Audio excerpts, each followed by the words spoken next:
I threw the first shovel of dirt onto my father's casket, and my brother Daniel leaned over and whispered, "Don't expect anything from the will." Patricia made sure of that. My hands were still dusty from the burial when his wife handed me an envelope at the reception. Inside was a check for $500 and a note that read, "Your portion. Don't embarrass yourself by asking for more." Before we continue, please subscribe to the channel and write in the comments what time it is where you are now. The reception was at Daniel's house. Our father's house, really. The house I'd helped him build in 1987. I remembered every board, every nail, every weekend I'd driven 3 hours each way to work on it. Dad's hands weren't what they used to be after the stroke, but he'd insisted on being part of it. Daniel was in college then, showed up twice, maybe 3 times, always with an excuse about exams or his new girlfriend. I stood in the kitchen holding that check, $500. The caterers probably cost more than that. Through the window, I could see Patricia directing traffic, telling people where to park, where to sit, playing hostess in a black dress that looked expensive. My father had been dead 6 hours. "You okay, Walter?" My cousin Ruth touched my arm. She'd driven up from Atlanta, 8 hours, left her own family to be here. "Fine," I said. "That's bullshit, and we both know it." Ruth had never been one for pretending. "What's in your hand?" I showed her the check. Her face went hard. "Jesus Christ. After everything you did for Uncle Frank?" "Everything I did." "Let me tell you about everything I did. When Dad's factory closed in 2001, he was 63, too young for full Social Security, too old for anyone to hire. His pension was supposed to be $32,000 a year. The company went bankrupt. He got $11,000. I paid his mortgage for 18 months until he qualified for benefits. That was $19,400. I have the bank statements. When he had the first stroke in 2004, Daniel was in Seattle building his software career. Patricia didn't want to disrupt their lives. I took 3 months unpaid leave from the plant, moved into Dad's house, learned how to help him with physical therapy, how to manage his medications, how to puree food when he couldn't swallow right. I lost my health insurance during that time. Cost me $4,000 in COBRA payments and another $6,000 when I had my own health scare that year. When he needed a new roof in 2009, I paid for it. $8,300. When his car died in 2011, I bought him a used Honda. $12,000. When he wanted to visit Mom's grave in Pennsylvania every year, I drove him. 6 trips, 400 miles round trip each time. Hotels, meals, gas. Call it another $5,000 over the years. I never asked Daniel for help. Never expected it, really. He had his life in Seattle, his big job at Microsoft, his house with a view of the water. Patricia posted pictures on Facebook. I'd see them sometimes, the two of them on vacation in Hawaii, in Paris, skiing in Aspen. Good for them, I thought. Someone in the family made it. But I was Dad's son, too. The math worked out to about $73,000 over 23 years. Not counting the time, not counting the weekends, the phone calls at 2 in the morning when he was confused about his medications, the trips to the emergency room, the hours spent dealing with Medicare and insurance companies and doctors who couldn't be bothered to explain things clearly. I wasn't keeping score. That's what you do for family. But $500? That was the score Patricia kept. I folded the check and put it in my pocket. Ruth was watching me with those sharp eyes of hers. "What are you going to do?" "Nothing," I said. "What's there to do?" "Bull. You've got that look? The one you had when Tommy Breslin stole your bike in 8th grade. I got that bike back." "You sure did." Ruth smiled, but it wasn't a happy smile. "You waited 6 months, found out where he kept it, took it back in the middle of the night, and he never said a word because he knew you knew he was a thief." "Different situation." "Is it?" I looked through the window again. Patricia was laughing with someone, her hand on their arm, playing the grieving daughter-in-law. Daniel stood next to her, nodding at whatever story she was telling. He looked tired, older than 51. His hair had gone mostly gray. My father had been dead 6 hours, and they were already spending his money in their heads. I walked out of the kitchen, through the living room where Dad used to sit in his recliner watching the Orioles, past the fireplace we'd built together with stones from a quarry in West Virginia. People stopped their conversations as I passed. They knew something was wrong. Small towns are like that. Everyone knows everything, or they think they do. I found Daniel in the hallway outside Dad's bedroom. He was on his phone texting someone. He looked up when he heard my footsteps. "Hey, Walt.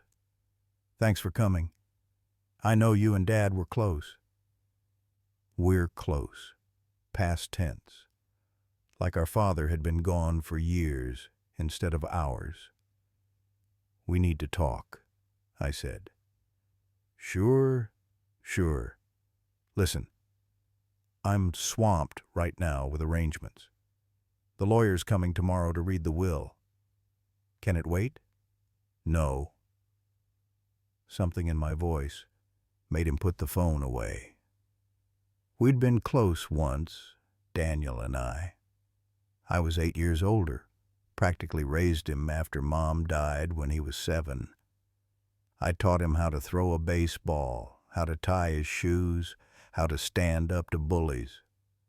I went to his high school graduation, his college graduation, his wedding. Sent gifts for his kids' birthdays even though I'd never met them. Christmas cards every year with a check inside.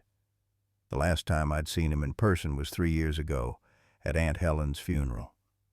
Before that, maybe 5 years.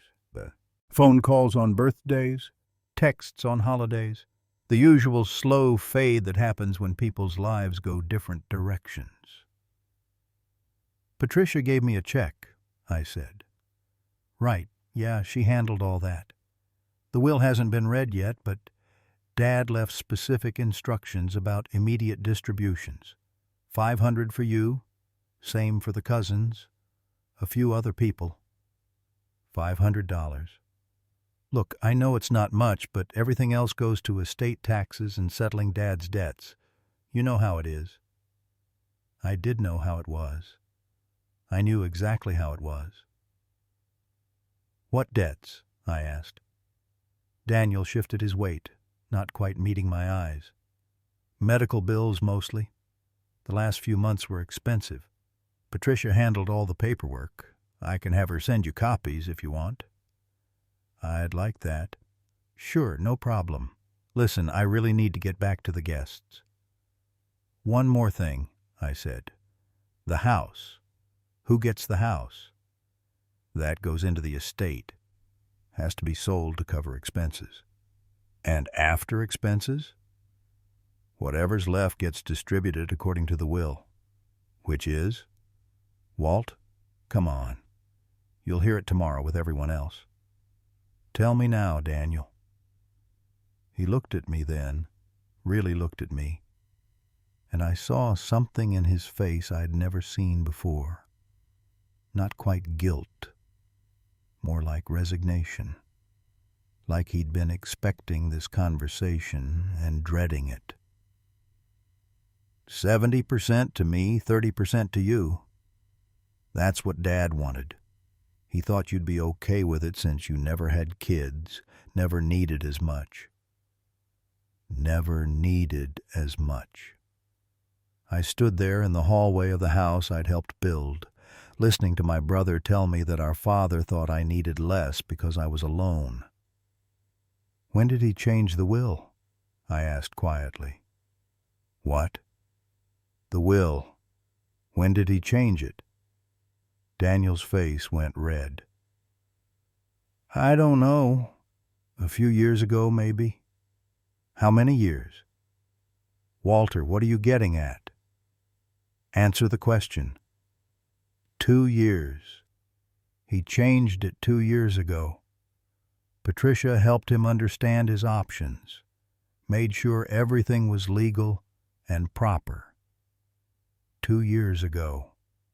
6 months after Patricia and Daniel moved back from Seattle. After Patricia started spending more time with Dad, taking him to doctor's appointments, handling his finances. After I started getting fewer calls from Dad because Patricia said he was fine, didn't want to bother me, I should focus on my own life. I felt something cold settle in my chest. Not anger yet, something quieter and more dangerous. "Did you know I paid his mortgage for 18 months?" I asked. "That was years ago." "Did you know I bought his car?" "Walt." "Did you know I paid for his roof, his medical bills, drove him to Pennsylvania 6 times, spent 3 months living here when he couldn't feed himself?"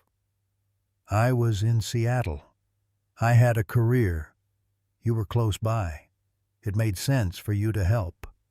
And now it makes sense for you to take 70%. Daniel's jaw tightened. "That's what Dad wanted. You can't argue with his wishes."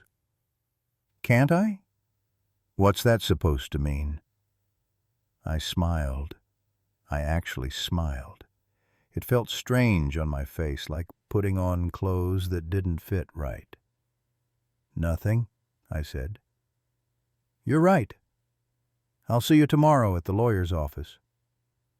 I walked away before he could respond, through the living room full of people who'd come to mourn a man they barely knew in the last years of his life, past Patricia, who was still playing hostess, out to my truck in the driveway. Ruth was waiting by my driver's side door, smoking a cigarette even though she'd quit 5 years ago. "That bad?" she asked. "Worse." "What are you going to do?" I looked back at the house. Lights in every window. People moving behind the curtains like shadows in a play. My father's house, full of strangers and thieves. "I'm going to make a phone call," I said. Ruth took a long drag on her cigarette, then dropped it and crushed it under her heel. "Need any help?" "Maybe. I'll let you know." I got in the truck and drove away. The check was still in my pocket, $500. I thought about framing it, hanging it on my wall as a reminder. But that seemed petty. I'm not a petty man. I'm just a man who believes in accounting. The drive back to my apartment took 45 minutes. I lived in a 2-bedroom place above a hardware store in Hagerstown, same place I'd been for 12 years. Rent was cheap, the owner didn't mind that I was never home, and it was close to the plant where I worked as a maintenance supervisor. Not glamorous, but it paid the bills. I made coffee when I got home, even though it was 8:30 at night. Sat at my kitchen table with a yellow legal pad and started writing. Names, dates, amounts. Every dollar I'd spent on Dad in the last 23 years. Every hour I'd given. I had the receipts in a box under my bed, bank statements going back decades, emails, texts, phone records. I'm not a record keeper by nature. But when you work in maintenance, you learn that documentation matters. You learn that people forget, people lie, people rewrite history to suit their needs. Paper doesn't lie. By midnight, I had 7 pages of itemized expenses. $73,460, not counting the time, not counting the opportunities I'd missed, because I was busy taking care of our father while Daniel built his career in Seattle. I thought about calling him, demanding an explanation, demanding fairness, demanding he acknowledge what I'd done. But I knew how that conversation would go. Patricia would get involved. She'd have explanations for everything. She'd twist it around until I was the unreasonable one, the bitter younger brother who couldn't accept Dad's wishes. No, that wasn't the play. I needed leverage. I needed proof not just of what I'd spent, but of what they'd done. The next morning I called in sick to work. First time in 3 years. My boss didn't ask questions. Then I drove to Dad's house. Patricia's car was in the driveway, but Daniel's wasn't. He'd probably gone to his office in town, some consulting work he did from home. Patricia was home alone. I knocked. She answered wearing yoga pants and a tank top, hair pulled back, no makeup. She looked surprised to see me. "Walter, I wasn't expecting you until the lawyer's office at 2. "I know. I wanted to talk to you first." "About what?" "About Dad's medical bills. The debts you mentioned. I'd like to see the paperwork." Something flickered across her face. "Of course. Come in." The house looked different in daylight. Someone had already started sorting through Dad's things. Boxes in the corner, furniture moved around, pictures taken down from the walls. Moving fast, I thought. Patricia led me to the kitchen, gestured to the table. "Coffee?" "No, thank you. Just the paperwork." "Right. Let me find it." She left the room. I heard her upstairs, moving around, opening drawers. I stood and walked quietly to Dad's office, a small room off the living room where he used to pay bills and watch TV when he couldn't sleep. The desk was covered with papers. I glanced at the hallway, heard Patricia still upstairs, and started looking through them. Insurance statements, Medicare paperwork, bills marked paid. Nothing unusual at first. Then I found a folder marked estate planning in Patricia's handwriting. Inside were documents, letters, emails printed out and stapled together. One letter was from a lawyer in Baltimore, dated 18 months ago. It outlined the process for challenging Dad's previous will and establishing grounds for diminished capacity. It referenced meetings Patricia had attended, medical evaluations she'd arranged, documentation she'd gathered about Dad's confusion and inability to manage his affairs. My hands started shaking. There was an email chain between Patricia and the lawyer. In one email she wrote, "Frank still thinks Walter should get half. We need to work on that. Can you draft language about unequal need? Walter has no dependents, no family obligations." The lawyer's response, "I'll frame it as Frank wanting to ensure his grandchildren are provided for. That should do it." Another email, 3 months later. "Frank signed everything this morning. I made sure Walter wasn't there. He still feels guilty about cutting him out, but I reminded him that Walter always said family takes care of family. This way, we're taking care of Daniel's family." I stood there in Dad's office, holding proof that Patricia had manipulated a 78-year-old man with early dementia into disinheriting his own son. Footsteps on the stairs. I shoved the papers back in the folder, put it back where I'd found it, and returned to the kitchen. Patricia came in carrying a binder. Here we go. Medical expenses from the last 2 years. She set it on the table. I opened it. The numbers were impressive. 80,000 in bills. But as I flipped through, I noticed something. Most of them were marked insurance pending or under review, not actually paid, not actually debts. These haven't been settled, I said. They will be. We're waiting on Medicare. But they're not debts yet. You told Daniel the estate had debts that needed to be paid immediately. Patricia's smile didn't quite reach her eyes. We're being proactive. It's called estate planning, Walter, something you might not be familiar with. There it was, the contempt she'd kept hidden. I wasn't sophisticated enough, wasn't educated enough, wasn't part of their world. I see, I said. Good. Now, if there's nothing else, I have a lot to do before the reading this afternoon. I stood up, looked around the kitchen one more time. Mom's old clock on the wall, the one she'd bought at an antique store in Pennsylvania. Dad's coffee mug in the dish drainer, the one that said, "World's Best Grandpa," that Daniel's kids had given him 10 years ago, kids he'd only met twice. "Patricia," I said, "can I ask you something?" "Of course."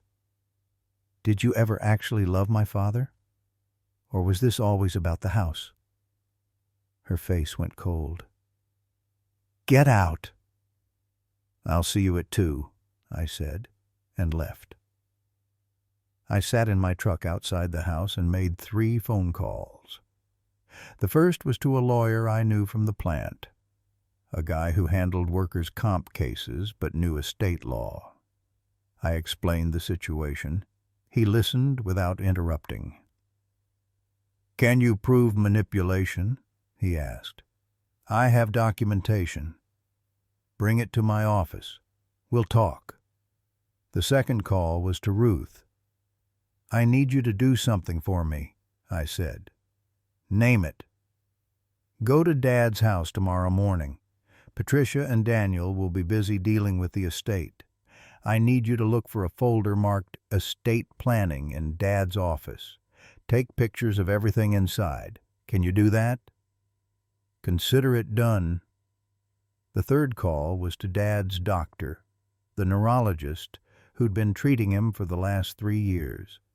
I explained who I was, said I had questions about Dad's cognitive state when he changed his will. "I can't discuss patient details without authorization," Dr. Mitchell said. "I understand. But hypothetically, if someone with early-stage dementia were to make major financial decisions, would you consider them competent to do so?" A long pause. "Hypothetically, I would have significant concerns, particularly if the decisions contradicted previously stated wishes and the patient couldn't clearly explain the reasoning behind them. And if you'd noted those concerns in medical records. Those records would be part of the patient file, accessible to family members with proper authorization." "Thank you, Doctor." "Mr. Price, if you're asking what I think you're asking, you should know that your father mentioned you frequently. He was very proud of you. Whatever happened in his final years, that never changed." I sat there after he hung up, staring at the house where my father had died, thinking about pride and love and money and family. They're supposed to be separate things. They're not supposed to get twisted together until you can't tell which is which. But they do. They always do. At 2 o'clock, I walked into the lawyer's office. It was a nice building downtown, old brick with new windows, the kind of place that charges $400 an hour. Daniel and Patricia were already there, sitting in leather chairs across from a man in an expensive suit. Robert Kensington, the nameplate said, the same lawyer who'd helped Patricia rewrite Dad's will. "Walter," Kensington said, standing to shake my hand, "please, sit down. We're just getting started." I sat. Ruth slipped in behind me, took a chair against the wall. Kensington noticed her but didn't say anything. "As you know, we're here to review Frank Price's last will and testament. I'll read the relevant sections, then answer any questions you might have." He read. Most of it was standard legal language, but the key parts were clear. The house and all assets to be sold. Proceeds divided 70-30 between Daniel and me. A trust fund for Daniel's children. Some small bequests to cousins and friends, $500 each. Total estate value after the house sold, estimated at $340,000. Daniel would get $238,000. I would get $102,000. When Kensington finished reading, he looked up. "Any questions?" "Just one," I said. "When was my father diagnosed with dementia?" The room went very still. "I'm not sure I understand the relevance," Kensington said carefully. "Simple question. His medical records show a diagnosis of early-stage dementia 32 months ago. This will was executed 18 months ago. That's 14 months after he was legally considered to have diminished capacity." Patricia's face went white. Daniel looked confused. "Dementia doesn't automatically mean incompetence," Kensington said. "Frank was evaluated and deemed capable of making financial decisions at the time." "By whom?" "By a physician Patricia arranged. Not by his regular neurologist, by a different doctor who saw him once and signed off on competency. A doctor who, I believe, has a business relationship with this firm. You've used him before for similar evaluations, haven't you?" Kensington's jaw tightened. "That's not relevant." "I think it is. I think a court would find it very relevant." "Walter," Daniel said, "what are you doing?" I turned to face my brother. He looked genuinely baffled, like he couldn't understand why I was making trouble. "I'm protecting our father's wishes," I said. "His real wishes, the ones he stated before your wife decided to help him understand his options." "That's a serious accusation," Kensington said. "Yes, it is. Would you like to see the documentation?" I pulled out copies of the emails I'd photographed in Dad's office. Ruth had gone back that morning as promised, found more documents, taken pictures of everything. I'd spent 2 hours printing and organizing them. I laid them on Kensington's desk. He read them. His face went from red to gray. "These are private communications," he said. "These are evidence of undue influence and exploitation of an elderly person with cognitive impairment. That's a felony in Maryland. You know that, Mr. Kensington. You went to law school." Patricia stood up. "This is ridiculous. Frank wanted to provide for his grandchildren. Walter is just bitter because he never had a family of his own." "Sit down," I said quietly. "Excuse me?" "Sit down, Patricia. We're not done yet." Something in my voice made her sit. Daniel was pale now, starting to understand. "I have here," I continued, "medical records showing that Dad repeatedly stated he wanted to divide his estate equally between his sons.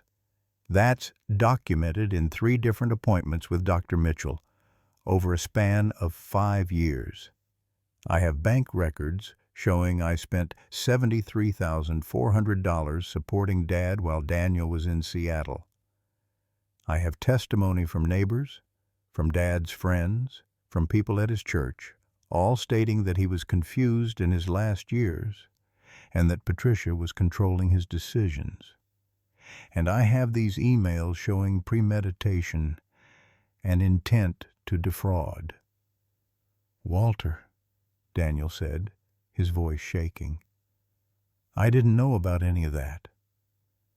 "I believe you," I said, and I meant it. Daniel was weak, easily led, but he wasn't malicious. Patricia was the problem. Patricia had always been the problem. "This is absurd," Patricia said. "You can't prove anything. I can prove enough to tie up this estate in court for years. I can prove enough to file a criminal complaint.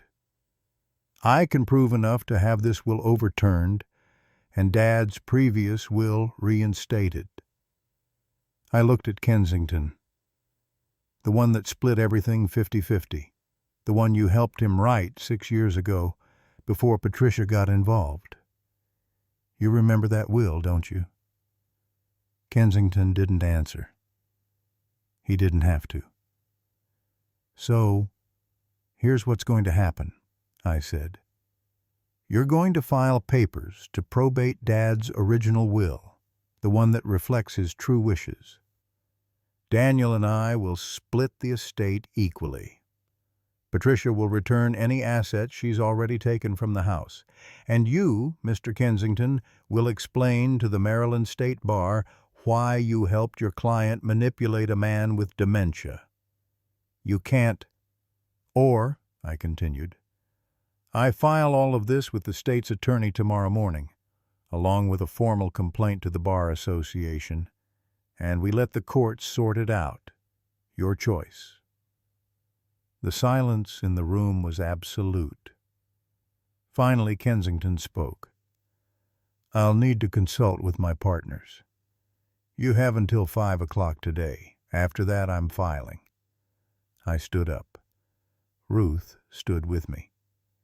We walked out of the office, down the stairs, into the bright afternoon. My hands were shaking. My whole body was shaking. "Jesus Christ," Ruth said. "You actually did it." "Not yet." "What do you mean, not yet? You destroyed them in there." "That was the easy part," I said. At 4:45, my phone rang. It was Kensington. "We've agreed to your terms," he said. His voice sounded like ground glass. "The original will stands. 50-50 split. Patricia will return the items she removed from the house. And the bar complaint. If you could see your way to avoiding that, we'd appreciate it." "I'll think about it," I said, and hung up. The next 3 weeks were a blur of paperwork and lawyers and uncomfortable family gatherings. Daniel tried to apologize, but the words came out hollow. He'd let Patricia make his decisions for too long. He didn't know how to think for himself anymore. Patricia didn't speak to me at all. She moved through the process like a ghost, signing papers, returning Dad's things, her face a mask of controlled fury. The house sold for $370,000, more than the estimate. After expenses, Daniel and I each got $168,000. I put mine in the bank, didn't touch it for a month, couldn't stop thinking about Dad, about whether he'd known what Patricia was doing, whether he'd been too confused to understand, whether he'd died disappointed in both his sons. Ruth came over one night with takeout Chinese and beer. We sat at my kitchen table, not talking, just eating and drinking and being quiet together. "You did the right thing," she said finally. "Did I?" "You stood up for what was fair. That's all anyone can do." "It doesn't feel like enough. It never does." 3 months after Dad's funeral, I got a call from Daniel. He was in town, wanted to meet for coffee. I almost said no, but something in his voice made me agree. We met at a diner off Route 40, the kind of place with cracked vinyl booths and coffee that tastes like it's been sitting since morning. Daniel looked smaller than I remembered, older, tired. "Patricia and I are getting divorced," he said. I didn't know what to say to that. I should have seen it earlier. All the signs were there, but I didn't want to see them. He stirred his coffee without drinking it. "She's already found a new guy, some lawyer in Baltimore. Moved on fast." "I'm sorry," I said, and meant it. "Don't be. You tried to warn me, in your way. I just wasn't listening." He looked up at me. "I'm sorry, Walt. For all of it. For not being there when Dad needed help. For letting Patricia manipulate him. For taking the easy road while you did all the hard work." "Okay," I said. "That's it? Just okay?" "What do you want me to say, Daniel? That it's fine? That I forgive you?" "I don't know if I do, not yet. Maybe not ever. But you're still my brother. That has to count for something." He nodded, drank his coffee. We sat there in that diner for another hour, not saying much, just two brothers trying to figure out how to be brothers again. I don't know if we'll get there. Some things break too badly to fix completely, but we're trying. That's something. I used some of Dad's money to set up a scholarship fund at the community college where he took night classes after the war. $5,000 a year for a student studying engineering, Dad's dream that he never got to finish. It's not much, but it's something. A way to make his life count for more than legal battles and family fights. Last week I drove past the house. New owners already, young couple with a baby. They were painting the trim bright blue instead of the white Dad always insisted on. Part of me wanted to stop, to tell them about the house, about building it with my father, about every memory soaked into those walls. But it's not my house anymore. It's not Dad's house. It's just a house. I drove on, went home to my apartment above the hardware store, made coffee, sat at my kitchen table with the evening light coming through the window, thinking about family and money and what we owe each other. Dad used to say family takes care of family. He was right about that. But he never said anything about what happens when family stops taking care of you. That's something you have to figure out on your own. If you like this story, please like it, subscribe to the channel, and share your impressions in the comments. To listen to more stories, click on the window on the right. Thank you for being with us.